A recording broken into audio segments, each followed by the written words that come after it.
Hey everybody, and welcome back to another Yu-Gi-Oh video. In today's video, I would like to talk about an older format known as GOAT format. Now this is a unique format in that it takes place way back in the far-flung past of the year 2005.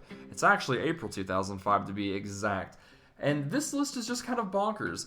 Back then we had really strong cards unlimited like Pot of Greed, Graceful Charity, Heavy Storm, Metamorphosis, Snatch Steal, Premature Burial, and the list goes on and on.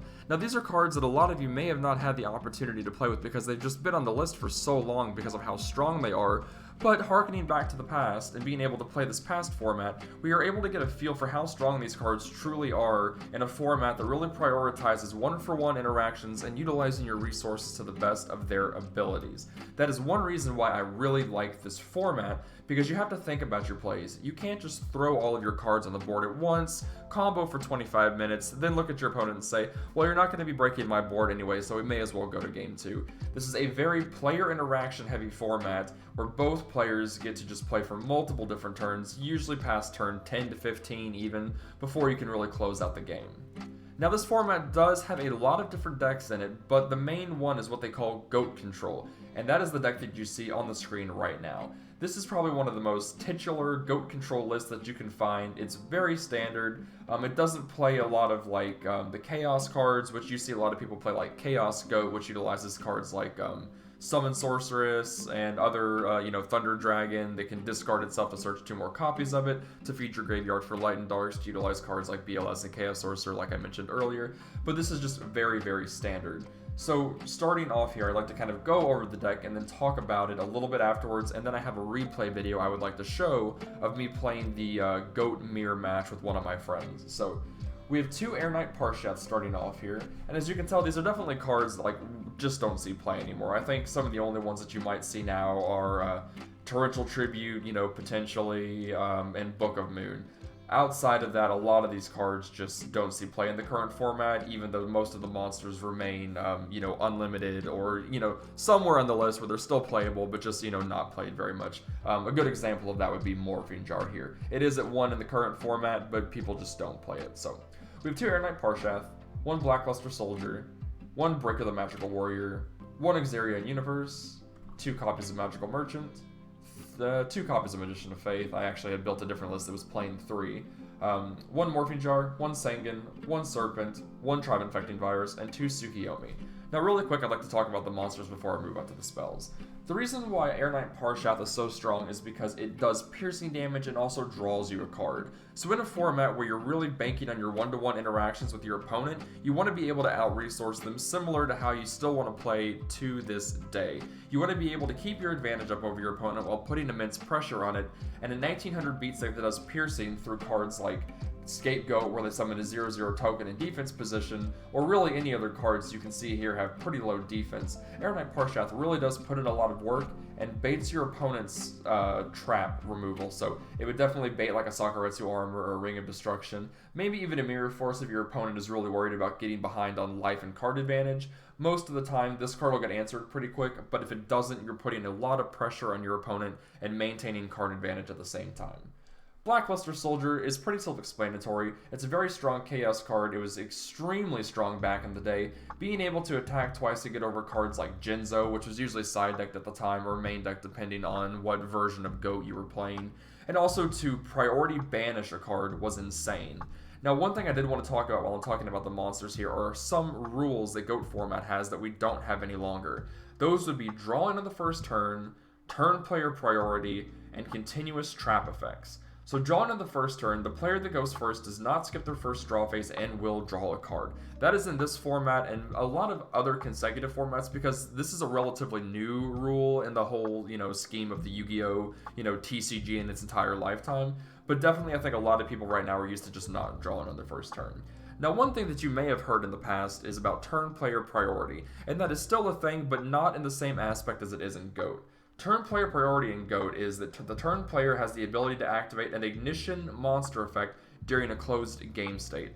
So if you summon a monster that has an ignition effect, that is technically what they call priority back in the day. So effects like BLS's banish effect, that is an ignition effect, on its summon you can call priority and banish a monster your opponent controls before they can react with any spell or trap card or any monster effect.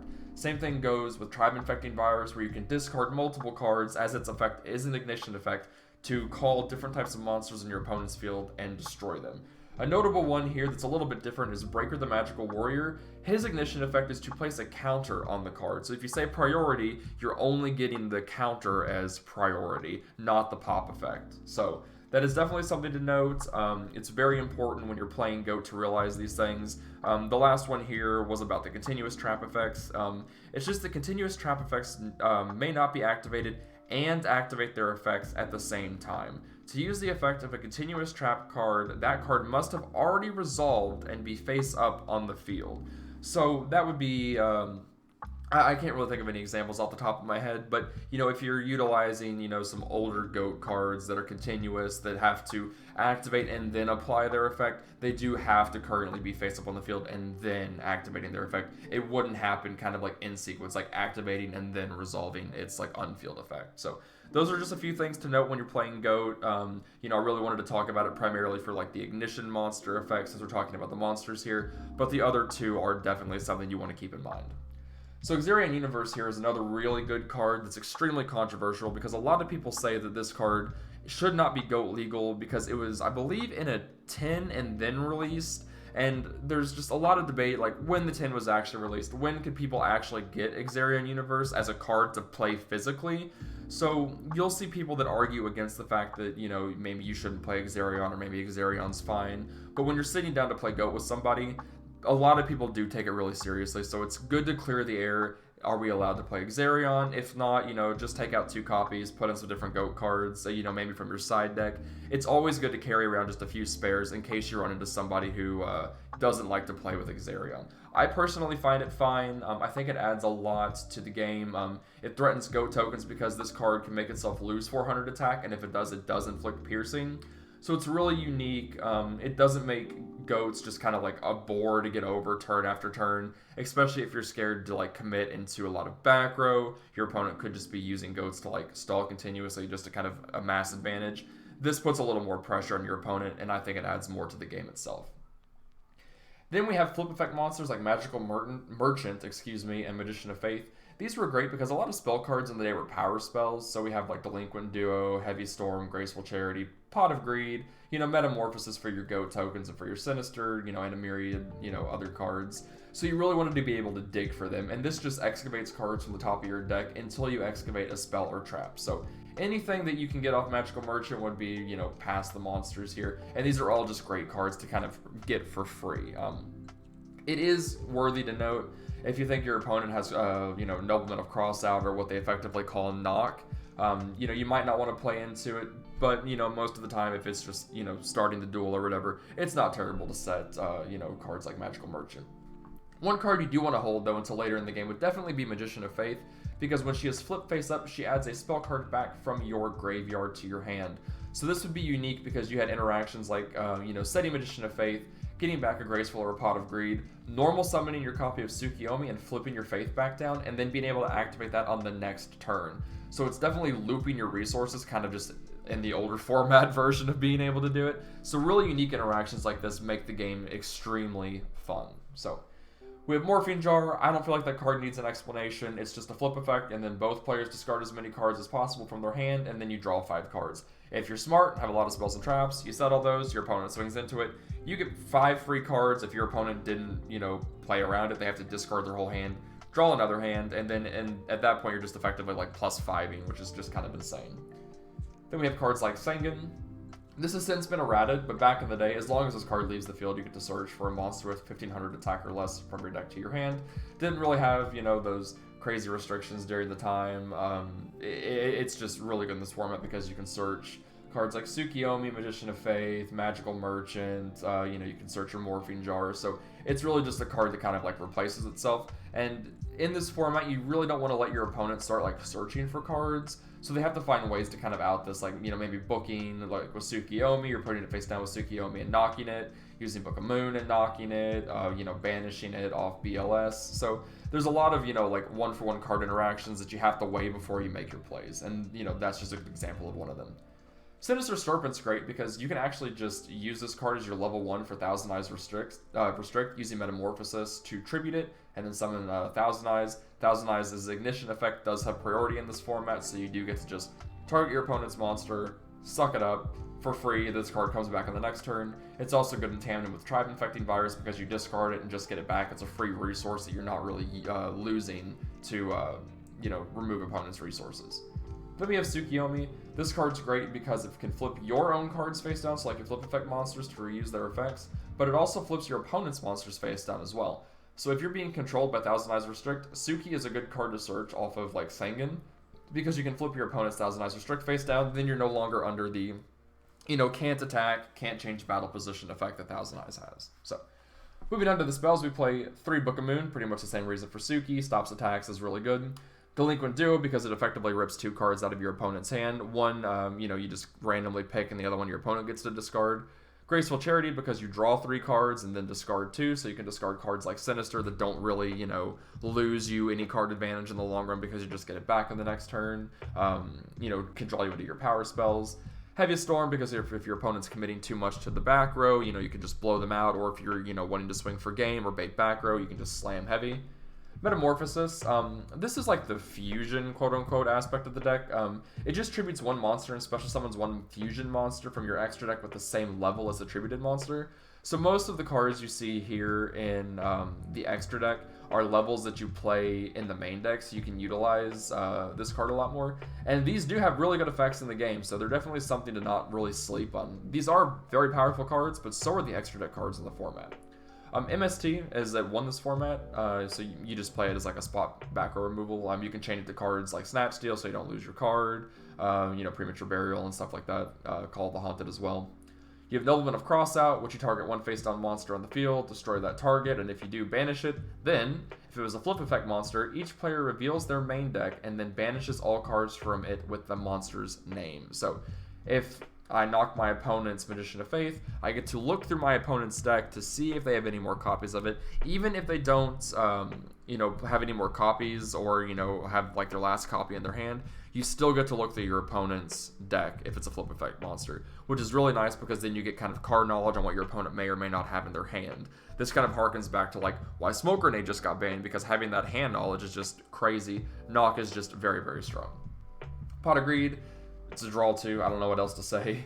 Premature Burial, you pay 800 life points, target 1 monster in your graveyard, and special summon that card in attack position, and then you equip it with this. Basically just a monster reborn. You have Scapegoat, which is currently at 1, but back then I think you could actually play 3 copies of it, but you just play 2. It summons 4 goat tokens that can't be tributed for the tribute summon of a monster, but you can still use them for Metamorphosis, which is nice.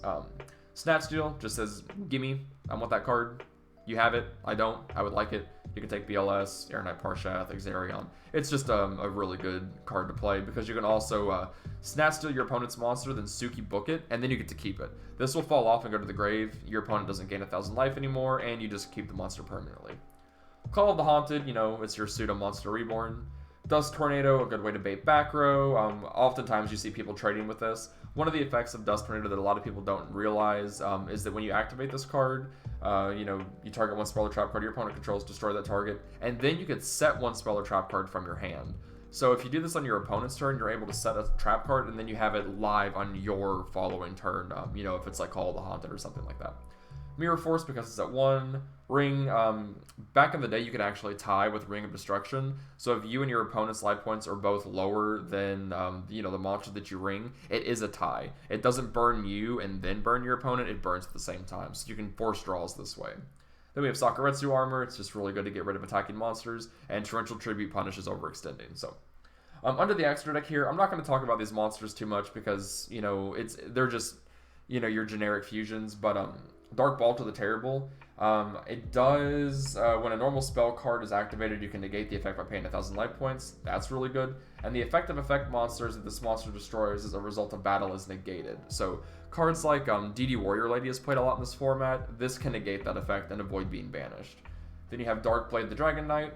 Each time this card inflicts battle damage to your opponent, you can select up to 3 monster cards from your opponent's graveyard and remove them from play. This is good if your opponent's playing Chaos because you can manipulate their graveyard, and without lights and darks in their graveyard, they can't summon their strong Chaos monsters. Then we have generics like Darkfire Dragon, Dragoness the Wicked Knight, Flame Ghost, I'll talk about him in a second, and I think those are the last generic ones. But Fiend Skull Dragon here is a 5. It negates the effects of flip monsters, negates any trap effect that target this card on the field, and if you do, you can destroy that trap card. You know, really, really good in certain matchups. Then we have Gatlin Dragon here. Once per turn, you can toss a coin 3 times and destroy as many monsters on the field as possible, but not more than the number of heads. So basically, it's just like the Barrel Dragon card that Bandit Keith plays. You use your BLS for this. Then we have King Dragon. Your opponent cannot target dragon monsters with card effects, and then once per turn, you can special summon 1 dragon monster from your hand. Now, I've never actually made this card, but it's still in the side deck just to be played. You know, I don't really ever see it get used too much, but I'm sure it has its applications in different GOAT decks. Then we have Reaper on the Nightmare. I used to think it was of the Nightmare, but it's on the Nightmare. This card cannot be destroyed by battle, and you destroy this card when it's targeted by the effects of a spell trap or effect monster, kind of like Spirit Reaper. You know, this is basically just its fusion form.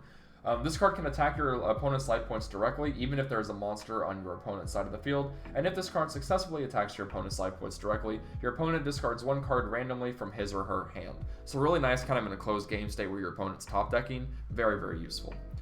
Ryu Senshi, excuse me, kind of trying to say that 5 times fast. We have when a normal trap card is activated, quick effect, you can pay 1,000 life points to negate that effect. Really nice.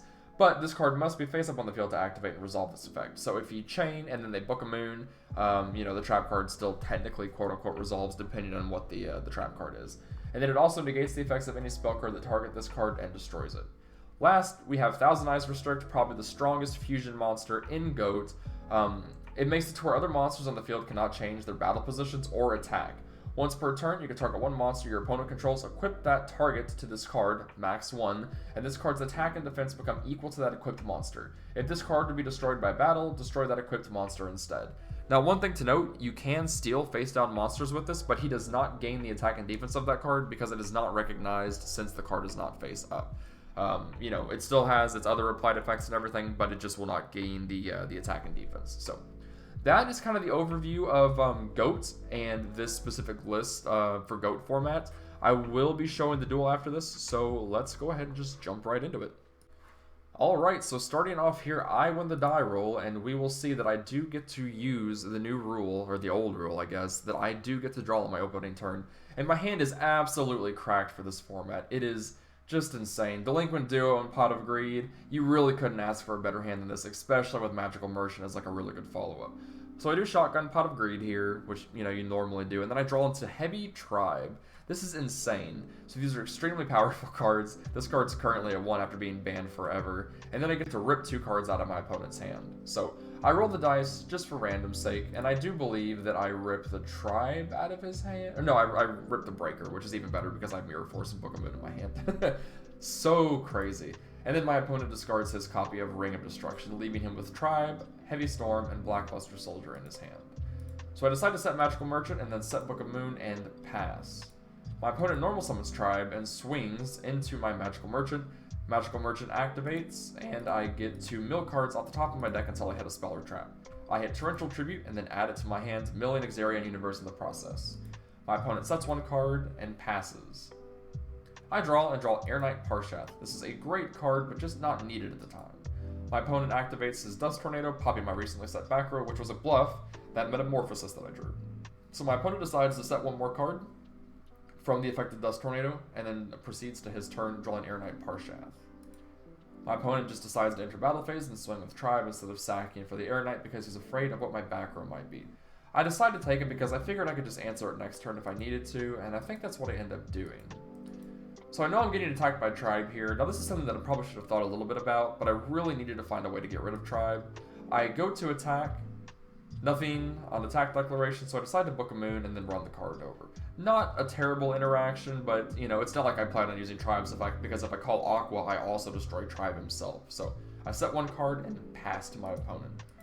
My opponent draws and sets one card. Unfortunately for him, his hand is just not good and he can't seem to start generating advantage. I do hit his new set, Call of the Haunted, because I know this hasn't been doing anything and I'm not scared of it. So here, I kind of weigh my options and I was like, well, you know, I'd like to start applying pressure and maybe see what that back row is. I wanted to try and answer it, so I decided to sack my Tribe for Air Knight and then swing.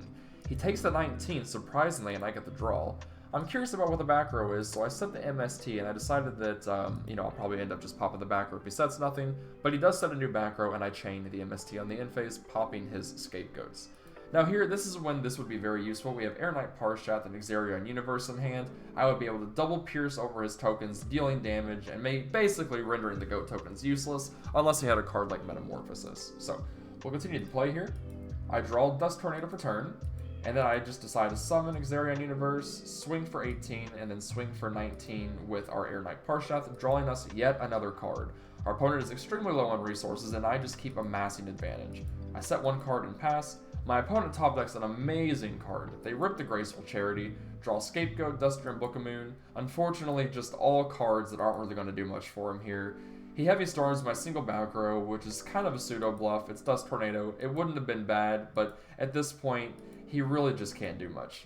Fortunately for him, he is able to summon his Blackbuster Soldier, and then he swings over my Air Knight Parshath and my copy of Xarian Universe. This puts me in a bit of a predicament, because I'm now low on monsters. I have Mirror Force, Torrential, Heavy, and Tsuki, which isn't terrible, but I definitely am in a bit of a rough position here. So I top deck Metamorphosis here, and I just decide to go ahead and Heavy Storm his 2 back row because, I mean, I'm in a good position to. So he chains his Goats and also loses his Book of Moon at the same time. So here I'm like, how can I get rid of all these monsters? This is when, like, you really need to know your interactions and kind of just, like, look at your hand and make the play kind of in your mind before you commit to the board. Because here what I can do is I can normal summon Tsukiyomi, book his BLS, set, you know, I can just set Torrential. I don't need to set anything else. Because when he flips his BLS, it's technically a flip summon, and then Torrential triggers and pops all of his monsters. And that's exactly what I do. So I normal summon Tsuki and book his BLS. I punch over a token because, you know, why not at this point. Set 2 cards and pass.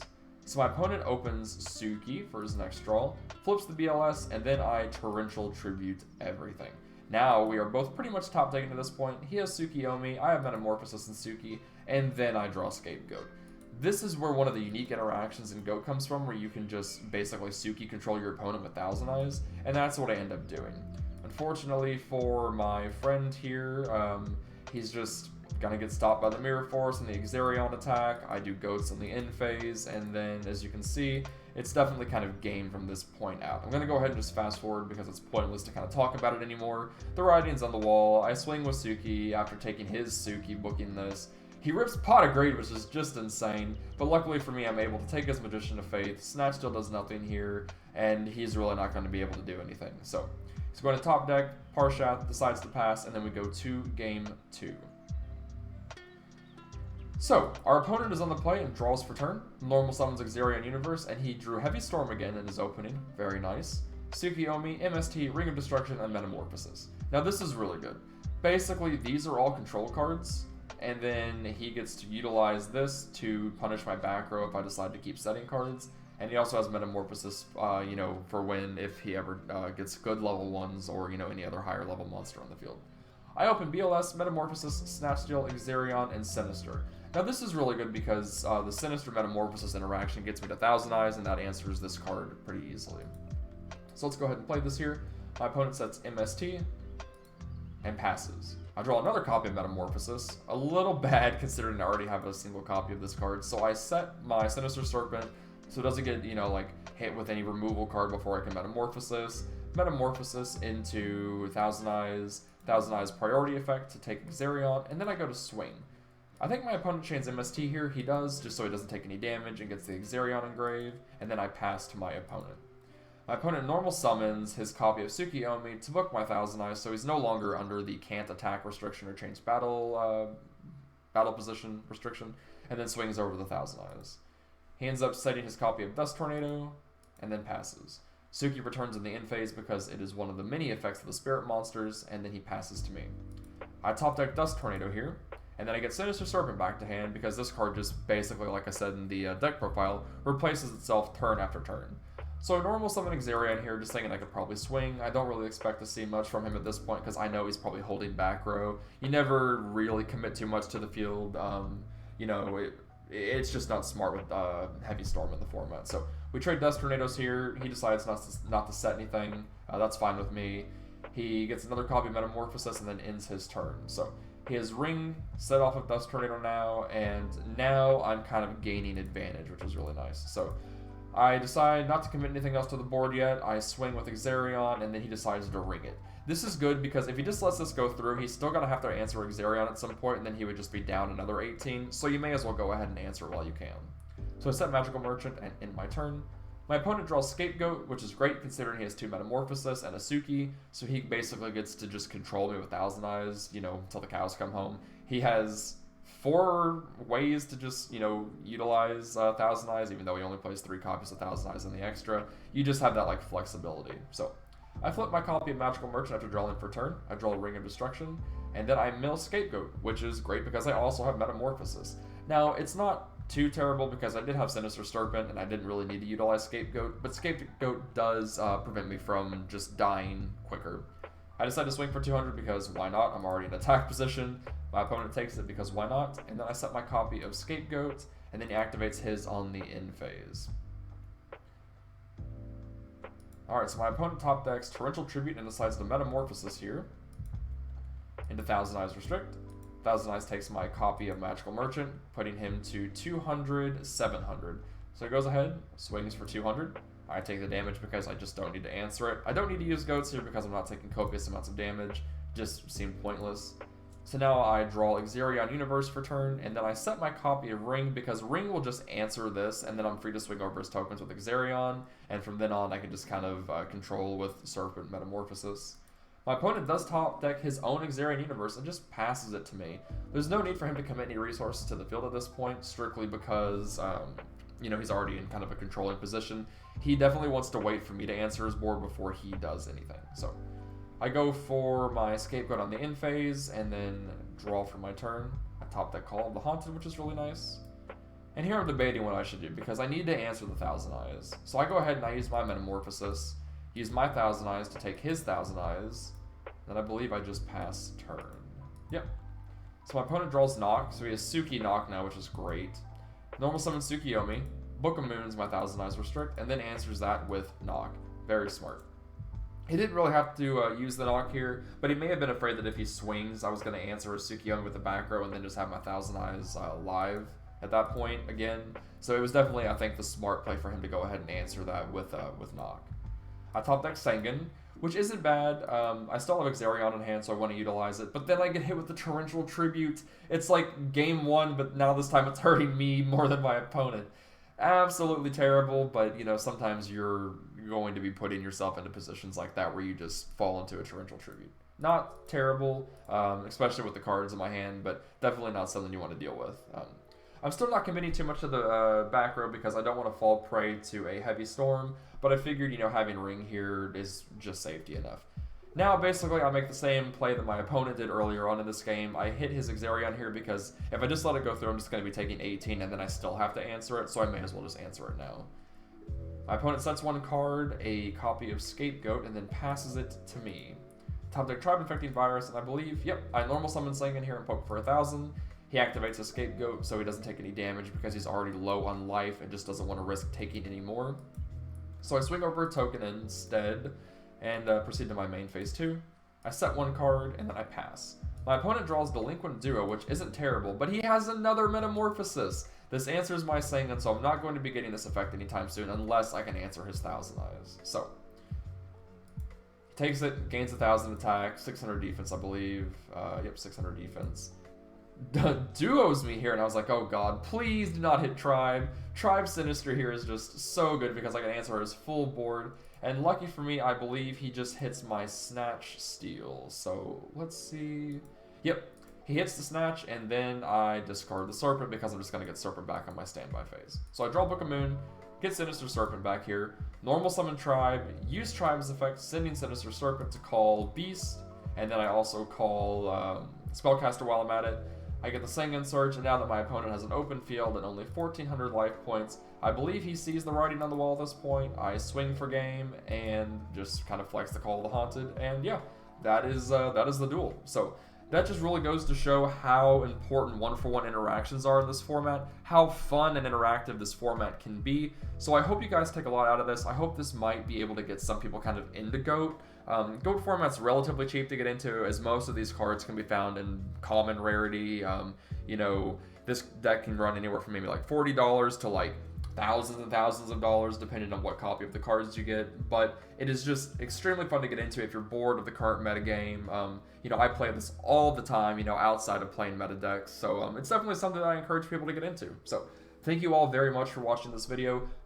Please keep working on getting us towards 100 subscribers, because as soon as we do that, I can do the giveaway for the Starlight. So share this video, like the video, comment on it, and let me know what you think, and then I will see you guys next time. Thanks.